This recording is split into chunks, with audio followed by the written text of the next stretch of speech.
forte, um beijo no coração para você que nos acompanha, levando essa palavra amiga aos lugares distantes, aos confins da terra. É isso mesmo. Deus tem nos dado essa ferramenta poderosa que é a internet, as redes sociais, e você pode se unir a essa corrente do bem.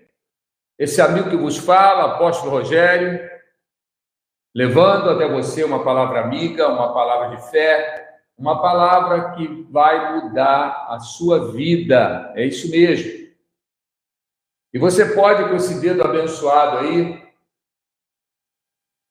enviar essa mensagem aos seus amigos, parentes, nos grupos de WhatsApp, no Facebook, compartilhar, curtir, comentar. E assim o YouTube entende que você está gostando da mensagem, do conteúdo, e vai enviar essa mensagem para muito mais pessoas.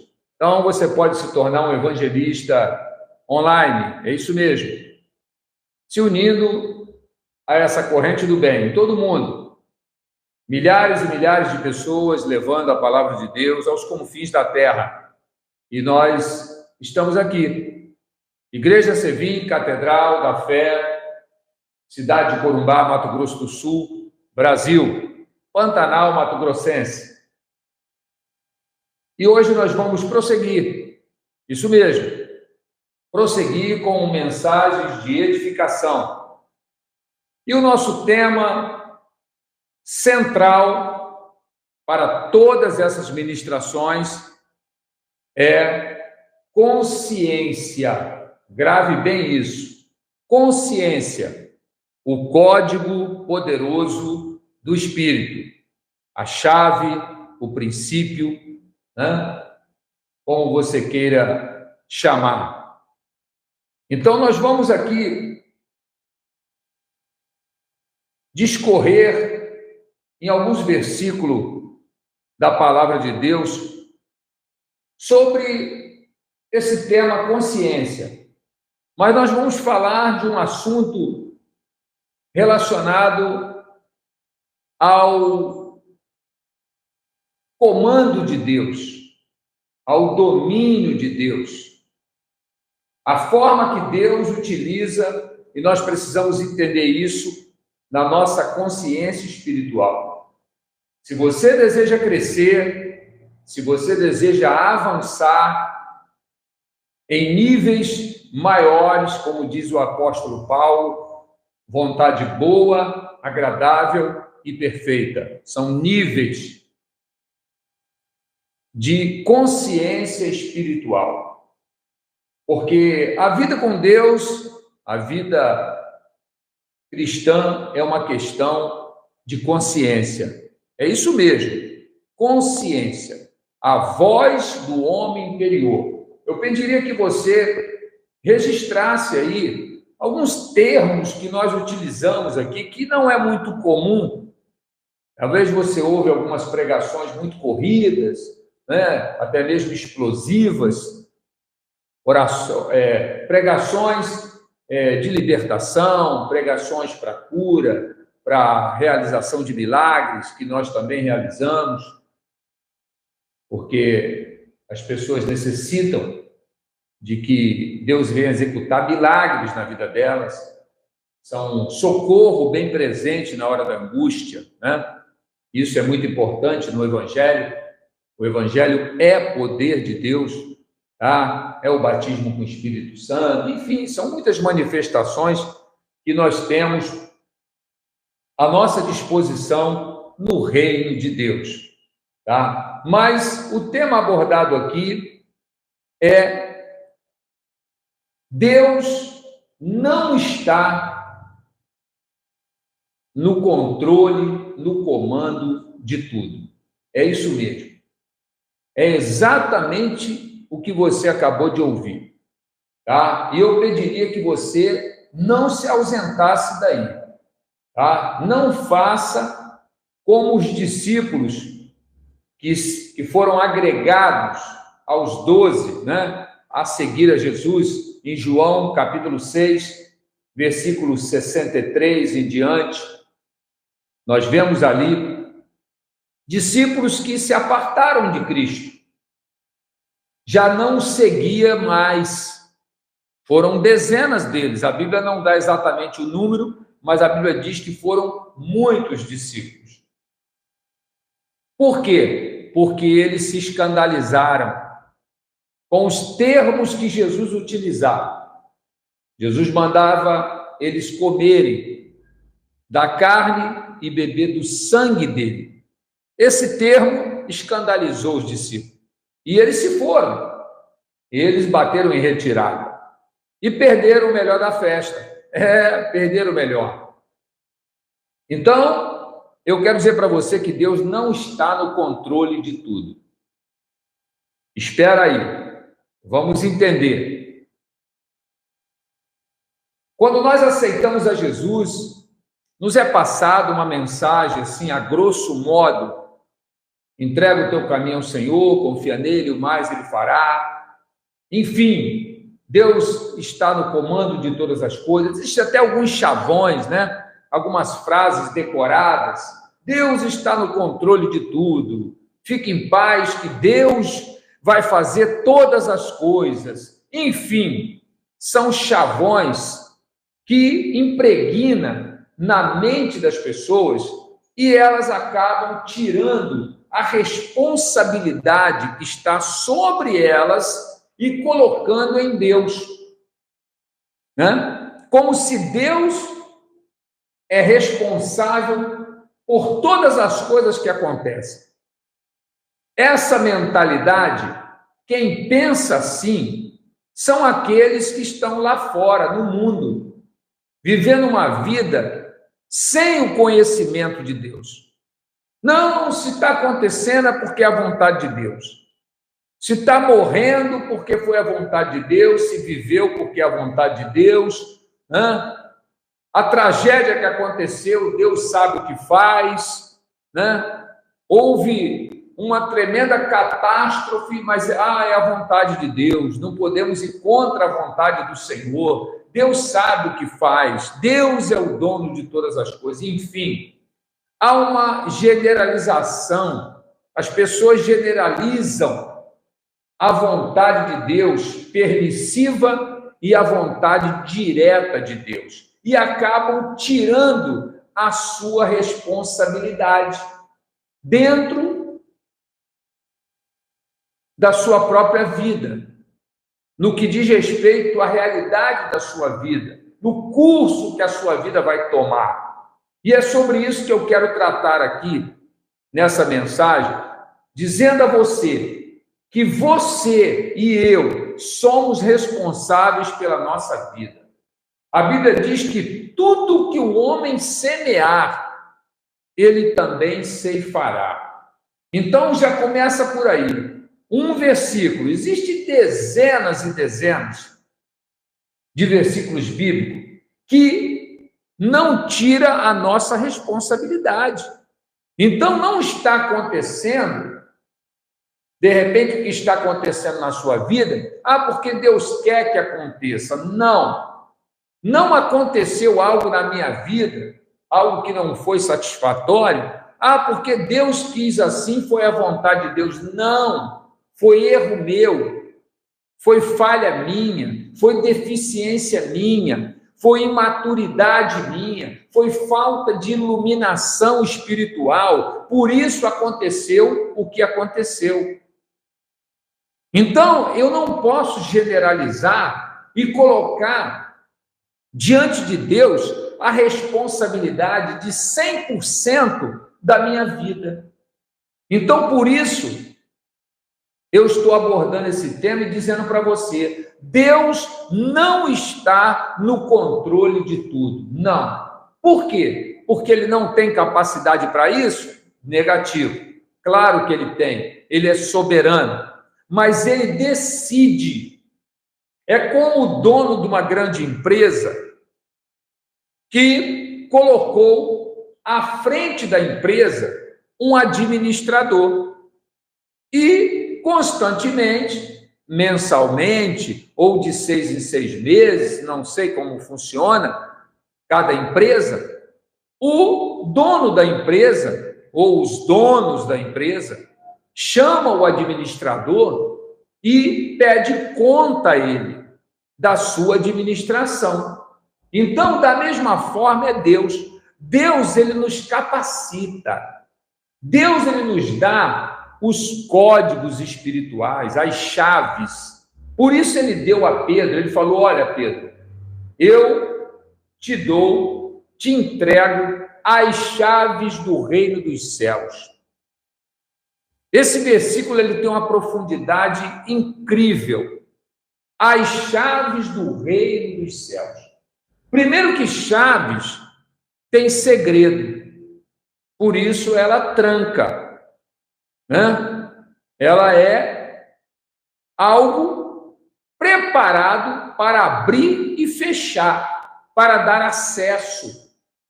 A pessoa que tem a chave, ela tem autoridade, ela tem livre acesso, ela abre e fecha um ambiente e está restrito a ela, se ela tem a chave, falando naturalmente. Porém, as chaves do reino dos céus, as chaves do reino de Deus, que Deus entregou a Pedro, são os seus princípios, os seus códigos espirituais, que vão mover o mundo espiritual e o mundo físico. Não pense você que os milagres que acontecem exatamente, todos eles, porque é a vontade de Deus que aconteça. Não, não funciona assim. Quando você é um bebê espiritual, você generaliza tudo. Você coloca assim que Deus é soberano e Ele faz o que Ele quer, na hora que Ele quer. É esses hinozinhos que você vê por aí, essas musiquinhas gospel, né? Que acabam impregnando na mente da pessoa e ela fica pensando que Deus está 100% no controle da vida dela. Ela pode estar fazendo um montão de besteira, ela pode não estar se aperfeiçoando na vida espiritual, ela não conhece os códigos espirituais, os princípios de Deus para colocar em prática, ela não entende nada de fé, ela pensa que fé é só uma palavra. Não, eu tenho muita fé. Ela diz isso porque ela acredita que Deus existe e que Deus é todo-poderoso, então ela diz que tem muita fé. Tá, não é isso. Fé é uma lei, chama-se a lei da fé. É o princípio, é um código espiritual que chama à existência as coisas que não existem. Não existem para nós, porque para Deus tudo já está pronto.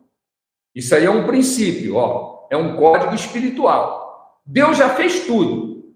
Jesus vai fazer, não, ele não vai fazer mais nada. Deus não vai fazer mais nada no que diz respeito ao homem na terra. No 7º dia ele descansou, diz a Bíblia. Está consumada a obra. Aí Jesus veio, consumou a obra da salvação. Aí já foi outra etapa. A da criação, ele criou. Todas as coisas estão criadas. O que você precisa já existe. No mundo de Deus já existe. Tanto é que ele diz que ele nos doou todas as coisas que conduzem à vida. Está lá no livro de Pedro. E em Efésios diz que Deus nos tem abençoado com toda sorte de bênçãos nas regiões celestiais. Ele já tem abençoado. Já está delegada a condição de nós nos apoderarmos da bênção, nos apoderarmos do milagre, da conquista. Como, por exemplo, Jesus não vai curar mais ninguém. Como assim, apóstolo? Como que Deus não vai curar mais ninguém? Não, ele não vai mais fazer nenhuma obra no que diz respeito a ele de cura. Por quê? Ele já fez. Ele já fez. No Antigo Testamento, o profeta Isaías diz que ele levou sobre si as nossas enfermidades. Pelas suas feridas fomos sarados. Fomos sarados. O verbo está no passado. E no Novo Testamento? No Novo Testamento é a nova vida, muito mais além. Não é nem a cura, é a vida de Deus implantada em você. É acima de cura. Você ganhou a nova vida. Você agora tem o direito de repudiar. Aí agora entra a minha parte e a sua parte. Repudiar, é isso mesmo. É algo que vem de dentro de você. É um sentimento expresso em palavras que nós chamamos de fé. Repudiar tudo aquilo que é do homem velho, da descendência de Adão. Então, esse trabalho, esse papel, não é de Deus. Não é de Deus. Por quê? Porque eu tenho que saber os meus direitos. Isso são códigos espirituais. Senão, o que vai acontecer? Aqueles que são filhos de Deus, são servos de Deus, trabalham para Deus, mas não têm, na verdade, o desfrute. Por que não tem? Porque não conhece os seus direitos, não sabe os códigos espirituais, os princípios, não reconhecem que são herdeiros e acabam sofrendo. E eu costumo dizer, tem mente de cabrito.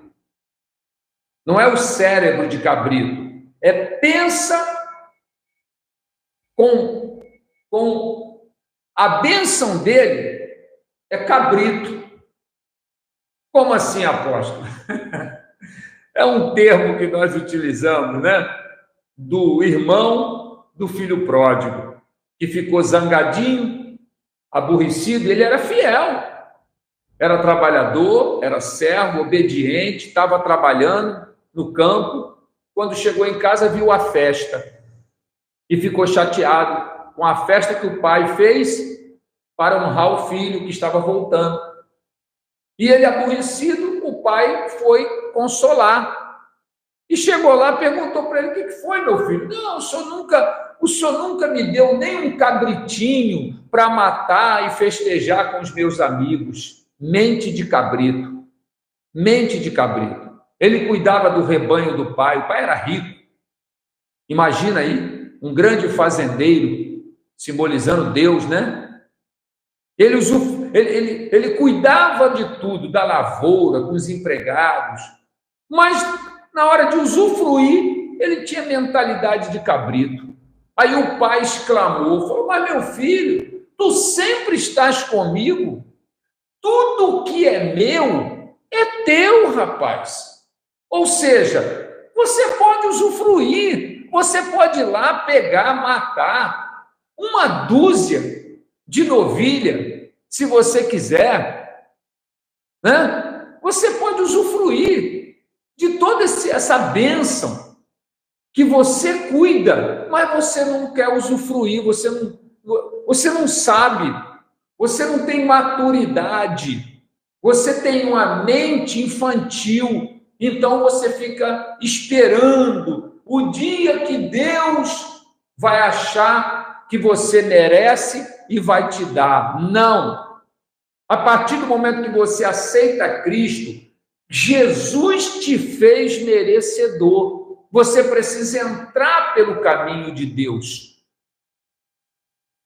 Você precisa entrar pelo caminho da espiritualidade, da consciência de que você é filho, herdeiro, você recebeu a vida de Deus, você tem a natureza divina vivendo em você agora. Você saiu do império das trevas e foi transportado para o reino de Deus. E o reino de Deus já começou. Ele está dentro de você. Lucas 17, 20 e 21. Ele já está dentro de você, o reino de Deus. Então, as bênçãos que você precisa, elas já existem. Já existem. Você pode se apoderar e chamar a existência. Porque o nosso Deus é o Deus que vivifica os mortos e chama as coisas que não são como se já fossem. Então, eu tenho que imitar a Deus. Efésios 5:1. Imitai a Deus como filhos amados. A forma que Deus utilizou para criar não foi a palavra profética, a declaração? Então, da mesma maneira, eu não sou criador, mas eu atraio tudo aquilo que Deus criou. Isso através da linguagem, da palavra da fé, chamando a existência a bênção financeira, a bênção da saúde física, saúde, a bênção familiar, né? A paz interior, uma vida abundante, manifestando assim a vontade de Deus na minha vida, que é boa, agradável e perfeita. E vencendo esse mundo tenebroso. Porque como eu vou vencer esse mundo de treva? Andando na luz. Como eu vou vencer esse mundo de horror? De falta de paz, tendo paz interior, tendo vida. Eu vim para que tenham vida e a tenho em abundância. Então, eu deixo essa palavra para você e se lance nessas mensagens. Eu aconselho você, no mínimo, você deve escutar essas mensagens 10 vezes cada uma. É isso mesmo. Até formatar a mente de Cristo em você. E você abandone a mente de Adão. Mente de Adão, essa mente mundana, essa mente que nós vivemos no mundo natural com ela há muitos anos. E ela foi formatada ao será, talvez, eu acho, tá difícil, dúvida, insegurança, medo, enfim, é tanta mensagem que foi impregnada na nossa mente, tanta limitação, uma linguagem de limitação. E aí vem a palavra de Deus formatando: tudo posso naquele que me fortalece. O Senhor é a fortaleza da minha vida, a quem temerei? Diga ao fraco, eu sou forte. Então, é uma nova vida, é uma nova linguagem. Isso depende de uma formatação. Metanoia, mudança de mentalidade. Então, fica aí essa palavra para você de conscientização. Consciência, a voz do homem interior, a voz do Espírito em você. Deus quer formatar uma nova mentalidade, uma nova consciência, para que você saiba exatamente quem você é, aonde você foi colocado, da onde você saiu e qual o seu papel nesse cenário. Está me entendendo? Qual o seu papel nessa história entre Deus e o homem na terra? Somos representantes de Deus, somos filhos, embaixadores, soldado, ministro, somos alguém importante. Está me entendendo? Importante. Então, saia de qualquer linguagem que traga a você o negativismo, a dúvida, a insegurança, o medo, doenças. Fale de vida. Fale de vida. Como disse o apóstolo Paulo, Filipenses 4:8. Tudo que é bom, tudo que é amável, tudo que é justo, tudo que é de boa fama, se há alguma virtude, se há algum louvor, seja isso que ocupe o vosso pensamento. Pensamentos vão gerar palavras e vai reproduzir na sua vida. Então, começa aqui, pensamentos, e depois você vai mudar a sua história, a sua vida, através da sua linguagem. Metanoia, mudança de mentalidade. Então, fique aí. Deus não está no controle de tudo, tá? Reforçando aí, Deus não está. Ele dá responsabilidade a você e a mim. Mesmo sendo ele onipotente, onipresente, onisciente. Ele decide não controlar toda a minha vida e nem a sua vida. Que nós possamos ter responsabilidade e nos aperfeiçoar, se quisermos ter uma vida bem-sucedida. Um shalom bem forte, um beijo no coração, que Deus te abençoe rica e abundantemente. Esse é o desejo desse amigo que vos fala, Apóstolo Rogério. Que você se inscreva no canal, curta, compartilhe, envie essa mensagem aos confins da terra. Tá? Participe dessa corrente do bem. Tá? Um abraço e fique com Deus. Shalom.